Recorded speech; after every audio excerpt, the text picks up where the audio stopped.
Bonjour à tous, bonjour à toutes. Nous allons parler du Sénégal avec notre ami Mamadou Diouf. Parlement, la majorité a-t-elle basculé dans le camp de l'opposition? Mamadou Diouf, bonjour, vous allez bien? Bonjour Michel. Alors, les lignes sont en train de bouger visiblement dans l'hémicycle du Sénégal. Effectivement, les lignes ont bougé depuis le dimanche, puisque comme vous le savez, à l'issue des élections législatives, la coalition avec le parti au pouvoir avait obtenu 82 voix, donc une majorité relative. Il leur fallait 83 voix pour avoir la majorité absolue. L'opposition avait réussi à obtenir 80 voix, mais vous aviez également 3 autres coalitions où chaque coalition avait eu une voix, ce qui faisait 3 voix, et ça fait que personne n'avait la majorité. Le parti au pouvoir a manœuvré pour avoir un des non-inscrits, en particulier le président Pape Diop. Il a été président de l'Assemblée nationale, ce qui lui donnait 83 voix et qui lui donnait la majorité automatiquement. La sortie d'Aminata Touré, qu'on appelle Mimi, qui, il faut le rappeler, a dirigé la campagne des élections législatives. C'était d'ailleurs elle-même la tête de liste, mais au dernier moment, à la surprise générale, elle n'a pas été choisie pour être présidente de l'Assemblée nationale. Je rappelle que le jour du vote même, elle est sortie, elle n'a pas participé au vote. Et la conséquence, elle a fait une sortie dimanche pour dire qu'elle veut continuer à avoir sa liberté et qu'aujourd'hui, lundi, elle va déposer au niveau de l'Assemblée nationale une lettre pour dire au président de l'Assemblée qu'elle devient aujourd'hui une députée non inscrite. Ce qui veut dire que la coalition présidentielle se retrouve, je vais dire, à la case de départ, dans la même situation après le résultat des élections. 82 députés pour la coalition au pouvoir. Où elle était obligée d'avoir le soutien de... 80 députés pour l'opposition et 3 députés non inscrits à nouveau avec Aminata Touré qui devient député non inscrit. Donc personne aujourd'hui, si elle dépose sa lettre, personne n'aura la majorité au niveau de l'Assemblée nationale. Alors, Mamadou, c'est quand même surprenant. Madame Aminata Touré, c'est un soutien du président Macky Sall. Qu'est-ce qui peut être à la base de ce, si on peut le dire, de ce divorce à venir au Sénégal? C'est effectivement un soutien du président Macky Sall, puisqu'elle a été plusieurs fois directrice de campagne, même pour l'élection présidentielle. Elle a été ministre de la Justice, elle a été Premier ministre avec le président Macky Sall. Donc c'est clair qu'il y a un compagnonnage qui est là, qui est très fort. Mais c'est le deuxième clash, parce que c'est elle qui dirigeait la 3e institution du pays. Quand le président Macky Sall a trouvé un accord avec Idriss Seck, c'est elle qu'on a enlevé à la tête de cette institution qu'on peut considérer comme le Sénat au niveau des autres pays. Et elle avait également eu cette même attitude en faisant de la rébellion, si on peut l'appeler ainsi. Bon, après, c'est comme si on a pu s'arranger à nouveau. Elle est rentrée à nouveau dans les rangs. Cette fois-ci, ça semble plus fort, puisqu'elle s'est expliquée très largement sur la question, en disant qu'elle considère que le président de la République l'a trahi. Ce sont ses propres mots, parce que le président, bon, il y avait un deal, moi j'appelle ça un deal, il y avait un accord entre elle et le président, c'est elle qui devait être le président de l'Assemblée nationale. Et selon ses dires, c'est quand elle était à l'intérieur de l'Assemblée nationale, 17 minutes avant, que le président de la République l'a appelé pour lui dire qu'il a changé d'avis. Ça ne sera plus elle qui va être président de l'Assemblée nationale, ça va être une autre personne. En tout cas, un fait est clair, on l'a vu sortir de l'Assemblée nationale, elle n'a pas participé au vote. Un autre fait est clair, bon, ça fait partie des bizarreries avec nos partis politiques, tout le temps dans des manœuvres politiciennes. Quand ces gens-là se sont regroupés à Saly, à quelques 90 km de Dakar, au bord de la mer, on avait obligé tous les députés à écrire une procuration. Et on avait pris toutes les 83 procurations confiées, j'allais dire, à un troubadour qui s'est défini comme un soutien fou du président de la République. Et la conséquence, quand elle est sortie, elle a réclamé, comment on appelle l'accord, elle a demandé qu'on lui rende son papier, puisqu'elle ne veut plus voter. Et elle ne veut pas qu'on vote à sa place parce que la procuration permettait qu'on vote à la place du député qui n'est pas sur place. Le monsieur a refusé de lui donner sa procuration. Pire même, le monsieur est allé présenter la procuration au président de l'Assemblée nationale et a voté avec cette procuration. Alors qu'elle lui avait dit qu'elle n'est pas d'accord qu'on vote avec sa procuration. Donc vous voyez, déjà pendant ce jour, tout le monde se posait des questions. Qu'est-ce qui s'est passé? C'est maintenant qu'elle a commencé à parler. Et elle dit que fondamentalement, ce qui fait le problème entre elle aujourd'hui et le président Macky Sall, c'est qu'elle considère qu'il n'est pas question que le président Macky Sall puisse avoir un troisième mandat. Elle dit que c'est impossible juridiquement, mais elle dit également que c'est impossible moralement. Elle est revenue sur les déclarations du président qui disait lui-même c'est terminé, personne ne pourra plus faire plus de 2 mandats. Son ministre de la Justice à l'époque qui est redevenu son ministre de la Justice avec le dernier gouvernement qui disait la même chose. Donc actuellement, on attend. Il y aura certainement du déballage parce que du côté des soutiens du président également, on commence à tirer à boulet rouge sur la dame qui a révélé, il faut le dire, un certain nombre de choses. Alors, Mamadou, si on comprend plus clair, cela veut dire que Madame Aminata Touré, qui était directrice de campagne du président, Macky Sall, ne souhaite pas que le président se représente. Mais elle ne dit pas que... Elle n'en fait pas une affaire de personne, elle a fait une affaire de principe. Elle a relu le texte de la Constitution, nul ne peut faire plus de 2 mandats consécutifs. Elle a relu le texte, elle l'a commenté, elle a même provoqué en disant que bon, quand elle était dans le gouvernement, elle n'avait pas le temps de regarder un certain nombre de choses, mais depuis qu'elle a commencé ses déclarations, on lui a envoyé des vidéos où effectivement le président Macky Sall à l'intérieur du Sénégal a dit un peu partout que c'est terminé au Sénégal, ces 2 mandats, il n'y a plus rien à faire. Elle dit qu'elle-même, elle n'avait pas regardé ça, mais on lui a envoyé ça quand elle a fait sa première sortie, où elle disait que c'est pour des raisons familiales qu'on a nommé le président de l'Assemblée. Donc actuellement, de façon très claire, elle considère que c'est un combat de principe qu'elle mène. Elle a rappelé qu'elle avait quitté les Nations Unies parce qu'elle travaillait au niveau des Nations Unies pour rejoindre Macky Sall dans un combat contre le fait que Maître Abdoulaye Wade voulait avoir un 3e mandat au Sénégal. Elle dit qu'il est inadmissible que une décennie après, qu'on veuille encore refaire le même combat pour la même situation, alors qu'elle, elle avait participé à ce combat, et c'est vrai, elle était sur le terrain avec le président de la République contre la 3e candidature de l'ancien président, Maître Abdoulaye Wade. Donc, elle est revenue sur tous ces éléments. Bon, on attend de voir, parce que moi, avec des politiques, je reste toujours sur mes gardes. Est-ce que, effectivement, elle sonne la rébellion ou bien est-ce qu'elle va mettre les enchères très haut pour pouvoir se rapprocher à nouveau? Parce que quand on l'a enlevé du Sénat, c'est ce qu'elle a fait pratiquement. Elle a mis les enchères très haut. Après, elle est revenue. Dans quelles conditions? Je ne sais pas, mais tout le monde sait que on ne revient pas tout simplement pour rentrer dans les rangs de façon aussi simple.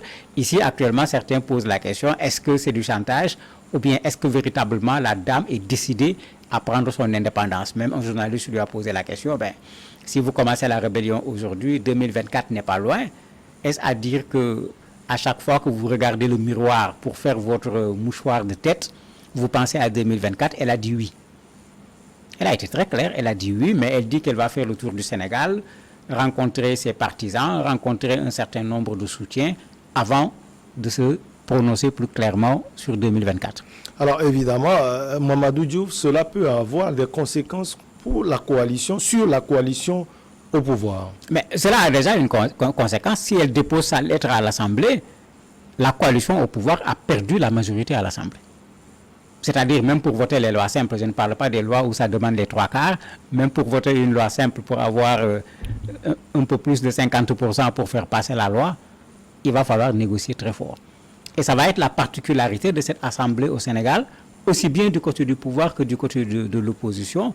Il suffit qu'un député du pouvoir soit absent au moment du vote pour que ça ne passe pas. Au niveau de l'opposition, c'est la même chose. S'ils veulent faire passer quelque chose, il suffit que quelqu'un soit absent, ça va poser problème, mais c'est une très bonne chose. Les députés seront obligés d'aller à l'Assemblée au lieu de passer leur temps à être absents et à prendre leur salaire et leur bon de carburant pour aller se promener et puis aller s'occuper d'autres choses. Un autre élément que ça va créer aujourd'hui, c'est que Macky Sall soit candidat ou pas, Mais c'est quelqu'un qui fait partie du parti et qui a certainement des soutiens dans le parti. Ouais. Mais si elle se met à l'écart, voire même si elle devient candidat à l'élection en 2024... Cela fragilise le président. Mais bien sûr, cela fragilise le président s'il est candidat, ou bien la coalition du président si une autre personne va être candidate à la place du président actuel. Donc c'est clair que quand on regarde, ils sont en train de subir ce que le PDS avait subi en quelque sorte. À un certain moment, le PDS avait fait venir beaucoup de personnes en pensant renflouer le parti. Cela s'est traduit par le départ de beaucoup de personnes parce que, bon, généralement, quand les gens viennent, ils veulent également qu'on leur donne quelque chose. Pour donner, il faut priver les gens du parti. Et ça fait que beaucoup ont boudé ce parti et il est devenu ce qu'il est devenu aujourd'hui. Est-ce que l'APR va passer par le même chemin? D'autant que ce n'est pas encore clair parce que certains partis dans la coalition ne sont pas contents du tout de la répartition des députés au niveau de l'Assemblée. L'APR, le parti du président, s'est vraiment coupé la part du lion. Certains aussi ne sont pas d'accord avec la formation du gouvernement en considérant qu'on leur a donné juste une toute petite partie. Ça a créé même des discussions à un certain moment dans certains partis, avant même la publication de la liste du gouvernement. Alors, Mamadou, il y a une question. Cette question justement de troisième mandat, on fait des analyses autour de cela. Est-ce qu'on peut comprendre à partir de la sortie de Mme Aminata Touré que l'histoire de troisième mandat est dans la tête du président Macky Sall? Jusqu'à présent, le président n'a pas répondu à la question. Mais il y a une curiosité. Depuis quelques mois, tous ceux qui sont contre le troisième mandat du président de la République et qui l'affirment haut et fort sont écartés ou bien on leur enlève les responsabilités qu'on leur avait confiées. Même s'ils sont membres du parti du président, je ne parle même pas de la coalition. Il y a eu plusieurs cas qu'on ne va pas citer ici. Curieusement, en même temps, mais vous avez des troubadours qui poussent le président à avoir un troisième mandat, qui lui cherchent même des arguments en disant que ce n'est pas un troisième mandat, mais c'est une troisième candidature, qui disent qu'on va remettre les compteurs à zéro, etc. Ces gens-là, quand ils n'ont pas de la promotion, aucun reproche ne leur est fait. Et tout le monde savait depuis fort longtemps que la dame Aminata Touré semblait avoir des ambitions pour la présidentielle. Donc, potentiellement, un concurrent à l'intérieur même de l'APR, si elle était restée à l'APR, pour pouvoir être candidate à l'élection présidentielle. Mais ça fait que beaucoup de gens se posaient la question, est-ce qu'on va la mettre présidente de l'Assemblée nationale? Parce qu'en ce moment, on lui donne une certaine posture. C'est vraiment comme, j'allais dire, une rampe de lancement pour aller à la présidentielle. Et quand les gens font l'analyse, en mettant ensemble tous ces éléments, plus ce qu'elle-même a dit, en disant que c'est ça qui crée le problème entre moi et le président de la République, on peut, avec quelques petites réserves, affirmer que le président Macky Sall semble fortement intéressé par un troisième mandat. Alors, Mamadou, est-ce qu'on peut dire qu'au sein du parti du président Macky Sall, la bataille pour la succession a commencé? Elle a commencé depuis, parce que si vous regardez ce qui s'est passé, le président Macky Sall a ramené le poste de Premier ministre. Il a ramené le poste de Premier ministre en procédure d'urgence à l'Assemblée nationale. C'est-à-dire qu'il faut rapidement changer les textes, il faut rapidement nommer un Premier ministre. Mais malgré la procédure d'urgence, on est resté plus de 10 mois sans qu'un Premier ministre ne soit nommé. Au point même que les gens se plaignaient en disant que ce n'est pas normal, il faut qu'un Premier ministre soit nommé. Certains même disaient que c'est anticonstitutionnel parce qu'à l'Assemblée, on a voté un Premier ministre et il n'y a pas l'effectivité du Premier ministre. Après les élections locales, il était prévu qu'on va changer le gouvernement, ça n'a pas été fait. Après les élections législatives, même chose. On disait qu'après le local, on va connaître le Premier ministre. Après les législatives, on va connaître le Premier ministre. Mais cette lutte interne qui faisait que le président avait du mal à dire qui va faire quoi, a fait que même le dernier gouvernement a traîné avant qu'on ne publie la liste des membres du gouvernement. Et on a fait exprès de faire passer d'abord les choses à l'Assemblée, puisque c'est des portefeuilles qu'on distribue. Et malheureusement, il n'y en a pas suffisamment quand il y a une coalition. Il y en a, si vous ne leur donnez pas, les gens avaient dit, s'ils mettent en place le gouvernement, à l'Assemblée, ils risquent d'avoir des problèmes. Parce que ceux qui ne sont pas dans le gouvernement vont pouvoir occuper des postes à l'Assemblée. Et si vous leur refusez des postes, ils sont capables de ne pas voter pour le gouvernement. Ce que exactement Aminata Touré a fait, et ça avait été dit bien avant. Mais cela veut dire que si on avait formé le gouvernement d'abord, et que certains se rendaient compte que je ne suis pas dans le gouvernement, je n'aurai pas de poste à l'Assemblée, mais la fronde ne risque pas d'être la fronde d'Aminata Touré seulement, ça allait être la fronde avec d'autres. Mais ça veut dire qu'à l'intérieur, il y a une querelle aujourd'hui entre les gens de succession par rapport au président de la République. D'ailleurs, c'est pourquoi on est allé ressortir le Premier ministre actuel, Amadou Ba. On ne l'attendait pas nécessairement parce que pendant un temps, lui également, on l'avait mis à l'écart parce qu'il semblait avoir des ambitions lui aussi pour 2024. On l'avait un peu mis de côté. Mais c'est comme s'il y avait d'autres qui ne s'entendaient tellement pas que si vous prenez l'autre, si vous prenez l'un, l'autre risquait tout simplement de claquer la porte. Il fallait aller trouver une autre personne. Même à l'Assemblée, celui qui a été nommé a surpris tout le monde. Il n'est sorti dans aucun des pronostics qui ont été faits par les analystes politiques, par les journalistes, aucun. Mais tout le monde s'est dit c'est la même chose. Il y avait des gens en combat. Tu prends l'un, tu perds l'autre. On va trouver quelqu'un un peu plus neutre pour pouvoir garder tout le monde à l'intérieur de la troupe.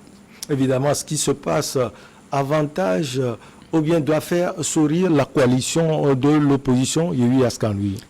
Mais bien sûr, l'opposition doit être pas seulement en train de rire, mais certainement même de mettre en place des stratégies pour que Aminata Touré s'approche de l'opposition. Est-ce qu'elle va faire le pas ou pas, je ne sais pas. En tout cas, c'est pourquoi en politique, il faut faire très attention, parce qu'entre elle et Sonko, il y a eu des échanges vraiment pas agréables du tout, pas diplomatiques du tout, très durs.